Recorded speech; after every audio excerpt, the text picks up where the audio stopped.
Students, আজকে আমি তোমাদের সাথে লেসন 7 আর কিংস টেল এই গল্পটা আলোচনা করব। ঠিক আছে, তো এর আগে আমি চ্যাপ্টার 6 অবধি করিয়ে দিয়েছি আলোচনা।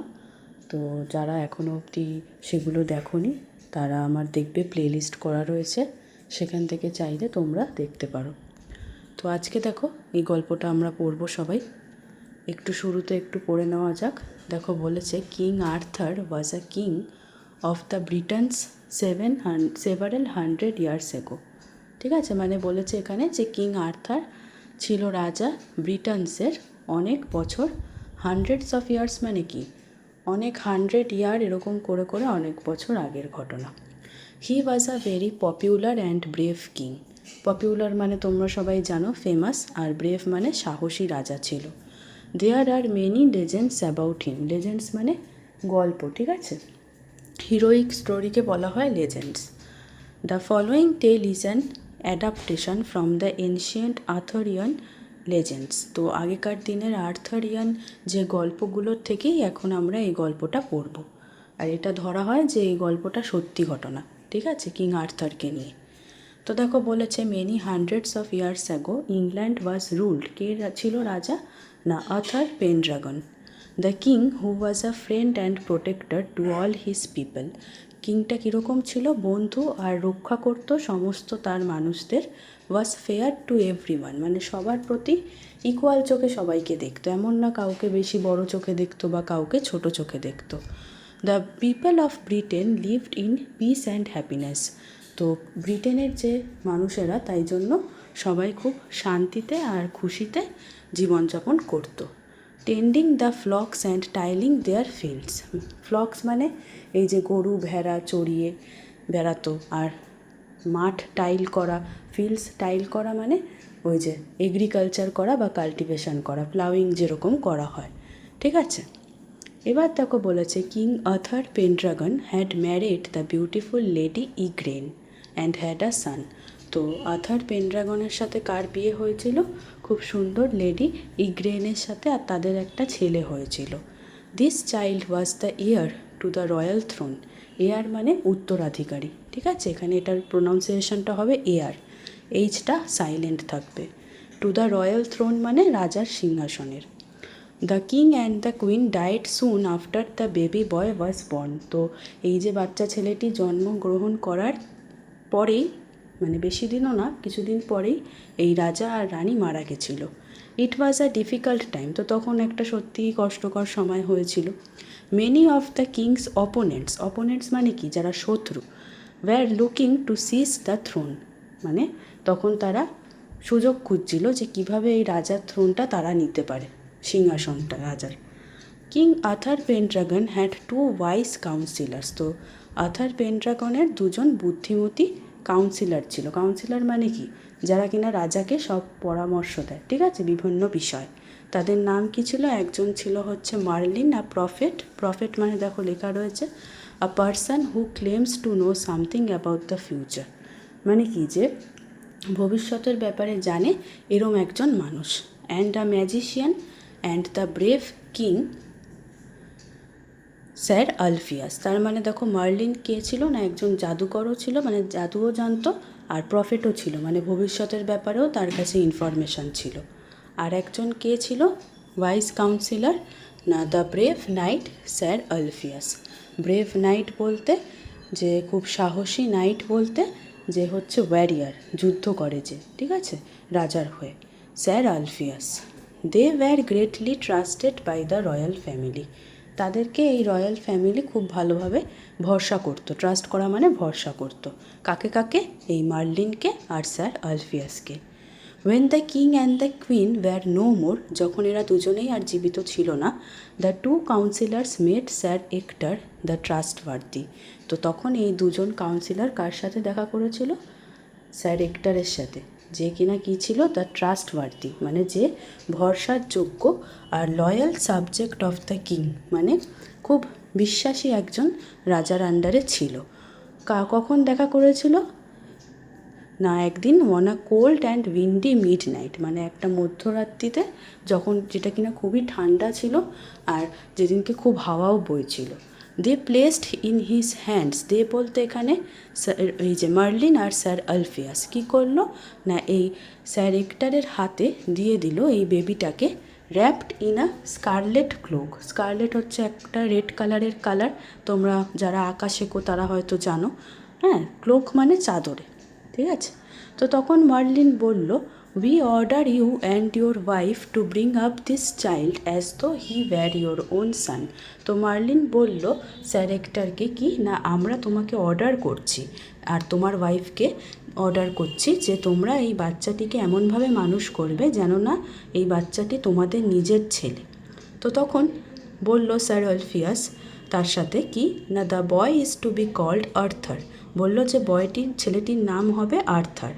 Sir Hector being a true knight, sir Hector ছিল সত্যিকারেরই একটা ভালো নাইট ছিল, মানে দেখো a man of high social rank, মানে যে কিনা অনেক উঁচু জাতের একটা র্যাঙ্কে বিলং করে, and who has a duty to perform, আর যার একটা নিজস্ব দায়িত্ব রয়েছে পারফর্ম করার। আস্কড নো কোয়েশ্চেন, কোনো কোয়েশ্চেন করলো না, আর প্রমিস করলো যে ওবে করবে, ওবে মানে পালন করবে, his late king's counsellors, late মানে মৃত রাজার যে মানে রাজার কথা বলা হচ্ছে, লেট কিং বলতে রাজাটা মরে গেছিলো তো তাই জন্য বলা হয়েছে লেট কিং। কাউন্সিলার্স হচ্ছে এখানে কে না, মার্লিন আর sir আলফিয়াস।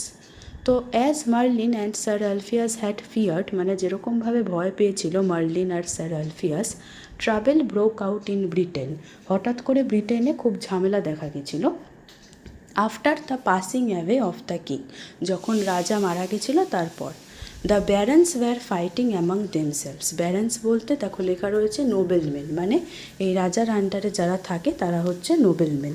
ব্যারেন্স were fighting among themselves মানে নিজেদের মধ্যেই ঝামেলা করছিল, ঝগড়া করছিল। অ্যান্ড প্লটিং, এই যে প্ল্যানিং প্লটিং করে না সবাই, কী করে পার্টি একটা আরেকটাকে হারাবে, এরকমই ব্যাপার চলছে। টু ক্যাপচার দ্য থ্রোন, মানে রাজার থ্রোনটা কে, সিংহাসনটা কে নেবে, এই সব আন্ডারে যারা রয়েছিল রাজার মন্ত্রীরা তারা আলোচনা করছিল। Britain was in the grip of lawlessness, তখন ব্রিটেনে খুব আইনিভাবে সব কিছু বন্ধ হয়ে গেছিলো, মানে কোনো কিছু আইন শৃঙ্খলা মেনে চলছিল না, সব কিছু খুব ললেসনেস ব্যাপার হচ্ছিল।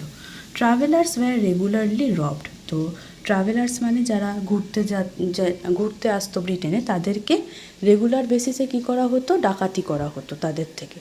The peasants were unhappy, peasant বলতে চাষি, ফার্মার্স, ঠিক আছে, তারাও অখুশি ছিল। তো এই পার্টটা হয়ে গেল, এখান থেকে ওয়ার্ডনেসটা অবশ্যই পড়ে নেবে। আর অ্যাক্টিভিটি 1টা দেখো করা রয়েছে, এখান থেকে দেখে নিতে পারো। আর অ্যাক্টিভিটি 2টাও দেখো করা রয়েছে, এটাও চাইলে এখান থেকে দেখে নিতে পারো। অ্যাক্টিভিটি 3টা আমি পরে করিয়ে দেবো, ঠিক আছে, শর্টসে আপলোড করে দেবো একবারে যখন আমি সব অ্যাক্টিভিটিগুলো রিলিজ করব তখন। এবার আসছে দেখো সেকেন্ড পার্ট।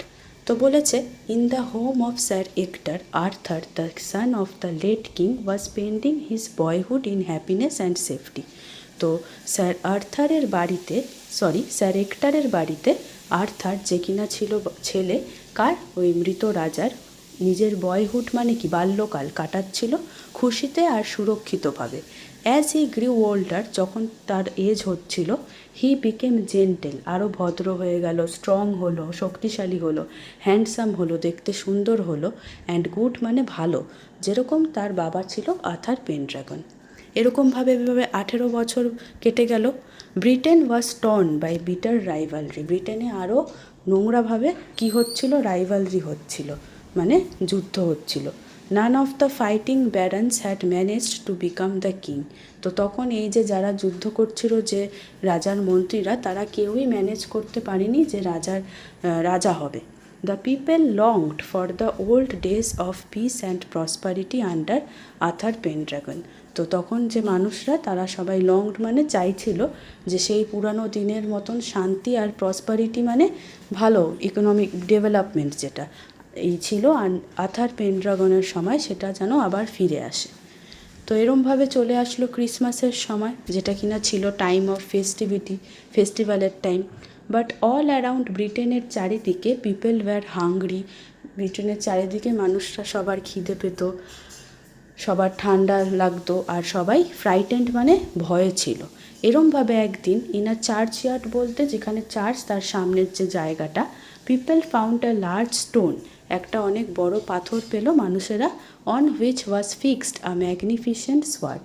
তো যেটার উপর কি আটকানো ছিল, একটা খুব সুন্দর আর বড় সোয়ার্ড ছিল, তলবার ছিল। আপন দ্য স্টোন, ওই যে পাথরের উপর গোল্ড লেটারে লেখা ছিল, কি ইনস্ক্রাইবড মানে খোদাই করে লেখা থাকা।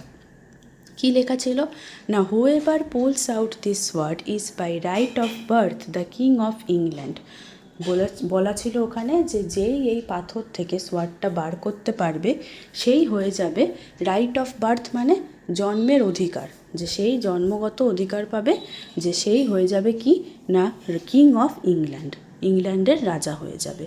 ইমিডিয়েটলি মানে তৎক্ষণাৎ তারপরেই দ্য ইগার ব্যারন্স, ইগার বলতে যারা খুব কোনো কিছু চায়, এই ব্যারন্সরা কি চাইছিল, রাজা হতে চাইছিল, তাই জন্য ইগার ব্যারন্স বলা হয়েছে। হু লংড টু বিকাম দ্য কিং, এ দেখো ঠিক তাই বলেছে যে যারা খুব চাইছিল কি হতে, রাজা হতে। Jostled among themselves to lift the sword, jostled মানে দেখো লেখা রয়েছে টু পুশ রাফলি অ্যাগেনস্ট সামবাডি, মানে একে অপরের মধ্যে ধাক্কাধাক্কি শুরু করে দিল যে কে তলবারটা আগে বার করবে স্টোন থেকে। নান সাকসিডেড, কিন্তু কেউই সেটাতে সাকসেসফুল হলো না। The sword remained fixed to the stone, ওই পাথরের মধ্যেই সোয়ার্ডটা ফিক্সড থাকলো। It was Arthur at the age of 18 বছর বয়সে who succeeded in lifting the sword for the first time. তো আর্থারের যখন 18 বছর বয়স হলো তখন সেই প্রথম এই সোয়ার্ডটাকে ওই স্টোনটার থেকে বার করতে সাকসেসফুল হলো। The barons were angry and disappointed, তো ব্যারেন্সদের তখন আর কীরকম মনে হবে, রাগ হবে আর হতাশা হবে। দে ডিমান্ডেড আ টেস্ট, তো তারা তাও কি হলো না, ঠিকঠাকভাবে হলো না যে যে এরম তো করলে, কিন্তু তাও তোমাকে একটা টেস্ট দিতে হবে, ঠিক আছে, মানে স্যাটিসফাই হলো না এটাতেও। তো আপন আ ব্রাইট মে মর্নিং, তো এরমভাবে একদিন মেয়ের মাসের সকালবেলা, ব্রাইট উজ্জ্বল সকালবেলাতে, a great trial took place, মানে একটা ট্রায়াল বলতে টেস্ট হয়েছিল, in the presence of many people, অনেক মানুষদের মধ্যে এই টেস্টটা হয়েছিল। কি হয়েছিল না, দেয়ার ওয়্যার পিজেন্টস দ্য ক্রাফটসম্যান, মানে পিজেন্টস মানে বললাম একটু আগে ফার্মাররা ছিল, ক্রাফটসম্যান বলতে যারা কিনা ক্রাফটের কাজ করে, আর মার্চেন্টস মানে ব্যবসায়ী ট্রেডার্সরা, অ্যাজ ওয়েল অ্যাজ দ্য বেরান্সরা ছিল। In front of every one Arthur slender and young, তো সবার সামনে আর্থার যে কিনা ছিল ইয়াং, তার সাথে কি ছিল, স্লেন্ডার বলতে পাতলা, লিফটেড দ্য সোয়ার্ড ইজিলি, খুব সবার সামনেই দেখালো তুলে সোয়ার্ডটাকে। The crowd held him as the king, তো তখন সবাই হো হো করে সবাই মানলো, যে ক্রাউড বলতে জনতা যে ছিল যারা দেখছিল, তারা হেল্ড বলতে তাকে উৎসাহ করে বললো এই তো আমাদের রাজা এসে গেছে, এই তো আমাদের রাজা হয়ে গেল, ঠিক আছে। হেল্ড মানে দেখো ওয়েলকাম করা। After becoming the king of ইংল্যান্ডের রাজা হওয়ার পর আর্থারের প্রথম ডিউটি কী ছিল না, was to secure peace in England, দেখাশুনো করা যে ইংল্যান্ডে পিস মানে শান্তি বজায় থাকে। He was helped by wise Merlin, তো ওকে সাহায্য করতো কে না, ওয়াইজ বুদ্ধিমান মার্লিন। লাইক হিজ ফাদার, ঠিক বাবার মতোই Arthur was concerned about the good of the common people, আর্থারও খুব চিন্তা করতো যে কমন সাধারণ মানুষদের ভালো নিয়ে খুব চিন্তা করতো। আর কিং আর্থার ফট ব্যাটেলস, তো কিং আর্থার অনেক যুদ্ধ লড়েছিল, so that no one could ill treat the humblest of his subjects, যাতে কিনা কেউ খারাপভাবে, ইল ট্রিট মানে খারাপ ব্যবহার না করতে পারে, the humblest of his subjects মানে যারা ওর আন্ডারে ছিল, ঠিক আছে, কমন মেন, তাদেরকে কেউ যেন ইল ট্রিট মানে খারাপ ব্যবহার বা খারাপভাবে ট্রিটমেন্ট না করতে পারে। King Arthur had lost his royal sword in a battle, কিন্তু কিং আর্থার কী করেছিল না, নিজের এই তলওয়ারটা একটা ব্যাটেলে হারিয়ে ফেলেছিল। তো একদিন Merlin took him to a valley of sweet smelling flowers, তো মার্লিন ওকে নিয়ে গেছিলো কোথায় না, একটা ভ্যালিতে, ভ্যালি মানে দুটো মাউন্টেনের মাঝখানের যে সমতল জায়গা, যেখানে কিনা সুইট স্মেলিং ফ্লাওয়ার্স ভর্তি ছিল, মানে মিষ্টি সুগন্ধ ফুল ভর্তি ছিল। At the age of the plain, ঠিক এই সমতল জায়গাটার ধার দিয়ে একটা কি ছিল না, ডিপ লেক ছিল, ঠিক আছে, অনেক গভীর একটা লেক ছিল। As Arthur approached the lake, যেই আর্থার কাছে আসলো লেকের, আ beautiful arm with golden bracelets rose from the water, একটা খুব সুন্দর হাত বেরিয়ে এলো যার মধ্যে গোল্ডেন ব্রেসলেট ছিল, ঠিক আছে, জলের থেকে বেরিয়ে এলো। The hand held a sword set with rubies and emeralds. তো ওই হাতের মধ্যে কী ছিল, একটা সোয়ার্ড ছিল যার মধ্যে রুবি পাথর ছিল আর এমারেল্ড পাথর ছিল। ঠিক আছে, তো এটা তোমাদের সেকেন্ড পার্টটাও হয়ে গেল। এই যে দেখো অ্যাক্টিভিটি 4টা এখান থেকে চাইলে তোমরা করে নিতে পারো, আর অ্যাক্টিভিটি 5টা আমি আবার সেই একই কথা বলছি যে আমি আবার যখন শর্টসে আপলোড করব এই কোয়েশ্চেন অ্যান্সারগুলো করিয়ে দেবো। এবার দেখো আসছে last part. This is the Excalibur Merlin said. Excalibur মানে খুবই সুন্দর একটা, দারুণ একটা কি না সোয়ার্ড, তাই তো। তো এক্সক্যালিবার বলতে খুবই ক্যালিবার যার, এক্সট্রা অর্ডিনারি, অসাধারণ যার ক্ষমতা, এরম একটা ব্যাপার। তো বলেছে only an honest and fearless night, শুধুমাত্র যে কিনা সৎ আর যার ভয় নেই এরম একজন নাইটই যে কিনা প্রোটেক্ট করে কমন পিপলদের, সেই একমাত্র এই সোয়ার্ডটাকে পজেস করতে পারবে। পজেস মানে ওন, মানে থাকা, OWN, ওন। তার কাছে এই সোয়ার্ডটা শুধু থাকতে পারে। তো king Arthur accepted the enchanted sword from the mysterious hand. তো কিং আর্থার কী করলো না, এই এনচ্যান্টেড বলতে এই সুন্দর যে সোয়ার্ডটা, খুব সুন্দর, দেখো লেখা রয়েছে এনচ্যান্টেড মানে ম্যাজিক্যাল, এই ম্যাজিক্যাল সোয়ার্ডটা নিয়ে নিল। মিস্টেরিয়াস হাত মানে রহস্যজনক হাতটার থেকে, appearing from the depths of the lake, যেটা কিনা লেকের একদম গভীর থেকে বেরিয়ে এসছে। I shall never use this magic sword for any personal benefit. King Arthur ঘোষণা, ডিক্লেয়ার মানে ঘোষণা করলো যে কি, আমি এই ম্যাজিক্যাল তলওয়ারটা কখনোই আমার নিজের কোনো বেনিফিট মানে কি সুবিধার জন্য এটাকে ইউজ করব না, ব্যবহার করব না। King Arthur could gift piece and prosperity to England. তো কিং আর্থার শান্তি আর ডেভেলপমেন্ট দিতে পেরেছিল ইংল্যান্ডকে, ঠিক ওর বাবার মতনই। The greedy barons were unhappy with king Arthur. Greedy মানে লালচি, মানে যে লোভী, ঠিক আছে। ব্যারান্সরা অখুশি ছিল কিং আর্থারের সাথে, because he was gentle and just. কেন না, ও খুবই ভদ্র নম্র ছিল, তাই জন্য। He married the beautiful lady Guinevere. ঠিক আছে, তার মানে ওর বউয়ের নাম কি না লেডি গুইনিভিয়ার, যে কিনা কে ছিল না daughter of the king of Cornwall. Cornwall জায়গার রাজার মেয়ে ছিল।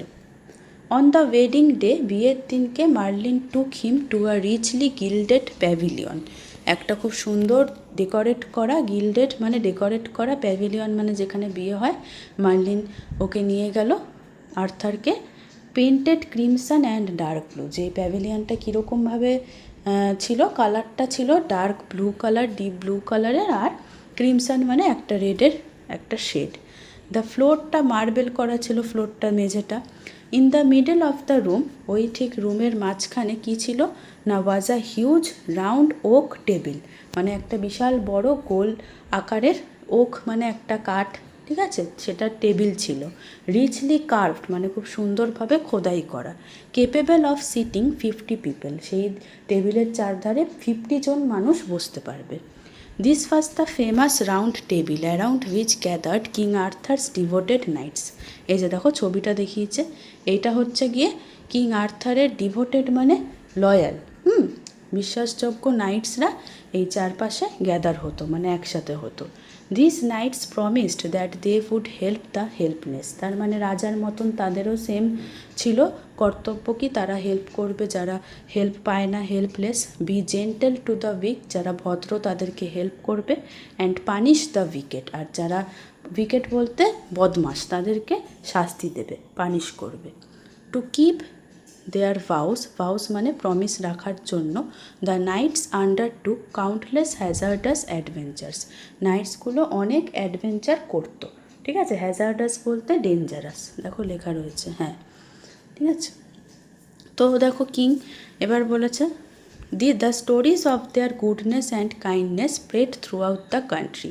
তো এরকমভাবে তাদের যে ভালো আর হচ্ছে তারা যে দয়ালু ছিল, এগুলো সারা দেশে ছড়িয়ে পড়লো। কিং আর্থার এরমভাবে অনেক বছর ধরে খুব হ্যাপিভাবে রুল করলো, আর আস্তে আস্তে বয়সের সাথে সাথে গ্রিউ ওল্ড উইথ টাইম, সময়ের সাথে সাথে কি হয়ে গেল, বয়স হয়ে গেল। Many of his trusted knights had perished during their adventures. অনেক তার বিশ্বাসযোগ্য নাইটসরা, পেরিশড বলতে ডায়েড, মারা গেছিল তাদের অ্যাডভেঞ্চারে। The king gave his magic sword, king কী করেছিল, তার যে ম্যাজিক সোয়ার্ড দ্য এক্সক্যালিবারকে দিয়ে দিয়েছিল একটা বিশ্বাসযোগ্য নাইটকে। অ্যাট দ্য কিংস কম্যান্ড, মানে কিংয়ের অর্ডার অনুযায়ী, the knight threw the sword into the lake. নাইটটা কী করলো, ওই সোয়ার্ডটাকে লেকে আবার ফেরত দিয়ে দিল। Amid the plain of the sweet smelling flowers. কোথায় ছিল ওই লেকটা? আমরা আগেও পড়েছি যে যেখানে খুব সুন্দর ফুল আর প্লেন ল্যান্ডটার ঠিক মাঝখানে। A beautiful arm rose from the lake, আবারও সেই হাতটা উঠে এলো লেক থেকে। কট দ্য সোয়ার্ড, ক্যাচের পাস্ট টেন্স কট দ্য সোয়ার্ডটা নিয়ে নিল আর ডিসঅ্যাপিয়ার, নিরুদ্দেশ হয়ে গেল। Into the green depths of water, ওই যে জল ছিল সবুজ রঙের সেটার একদম ডিপে চলে গেল নিয়ে সোয়ার্ডটাকে, হাতটা। The king came back and told the king the knight came back and told the king what had happened. তো নাইটটা ফেরত এসে বলল রাজাকে যা যা হলো। কিং আর্থার স্মাইল, তখন কিং আর্থার হাসলো। হি ইনস্ট্রাক্টেড, মানে অর্ডার করলো নিজের মানুষদের, to put him on a barge মানে একটা নৌকো, ঠিক আছে। It was the hour of twilight, মানে সন্ধ্যের টাইম হলো। উইথ টিয়ারফুল আইস, চোখে কান্না নিয়েই এভরিওয়ান বেড গুড বাই, সবাই ওনাকে গুড বাই বললো। টু দ্য ওল্ড কিং, ওনার বয়স হয়েছিল। As the barge sailed with him, নৌকাটা যখন তাকে নিয়ে চলে গেল টুয়ার্ডস দ্য সেটিং সান, কোন দিকে? যেখানে সূর্য ডুবছিল সেই দিকে চলে গেল। ঠিক আছে, তো তোমাদের পার্ট 3টাও হয়ে গেল। ওয়ার্ডনেসটা পড়ে নিও, গল্পটা শেষ হয়ে গেল। আশা করি বুঝতে পারলে। মানে চলে গেল আর স্মাইল থাকলো কেন না, ও পেরেছিল ফুলফিল করতে ওর বাবার মতনই। ও মানে পুরো সবাইকে ভালোভাবে ম্যানেজ করতে পেরেছিল, ওর আন্ডারে যারা ছিল মানুষরা, নাইটসরা, সবাইকে রুল করতে পেরেছিল খুব ভালোভাবে, ঠিক আছে। আর ওর ডিউটি হয়ে যাওয়ার পর এই জন্যে ও আবার চলে গেল। তো অ্যাক্টিভিটি 6টা দেখো, এখান থেকে তোমরা চাইলে করে নিতে পারো। অ্যাক্টিভিটি 7টা আমি পরে শর্টসে আপলোড করে দেবো। তো আশা করি গল্পটা আমি এবারে একটা পার্টেই করিয়ে দিলাম, কারণ বারবার দুটো পার্টে করব, একবারেই করিয়ে দিলাম, একটু এই জন্য লেন্দি হয়ে গেল। কিন্তু পুরোটা একবারে শুনলে তোমরা গল্পটা ভালো করে আশা করছি বুঝতে পারবে। যদি বুঝে থাকো তাহলে একটা অন্তত লাইক করো, ঠিক আছে। বন্ধুদের সাথে শেয়ার করো ভিডিওটা, আর আমাকে কমেন্ট করে জানাতে পারো যদি ভালো লাগে। আর যারা আমার চ্যানেলে নতুন তাদেরকে আমি একটু রিকোয়েস্ট করব যে প্লিজ আমার চ্যানেলটাকে সাবস্ক্রাইব করে দিও, কারণ আজকে তোমরা যদি আমাকে সাপোর্ট না দেখাও আমিও কিন্তু এই ভিডিওগুলো বানানোর আগ্রহটা পাবো না। আশা করি তোমরা সেটা বুঝবে।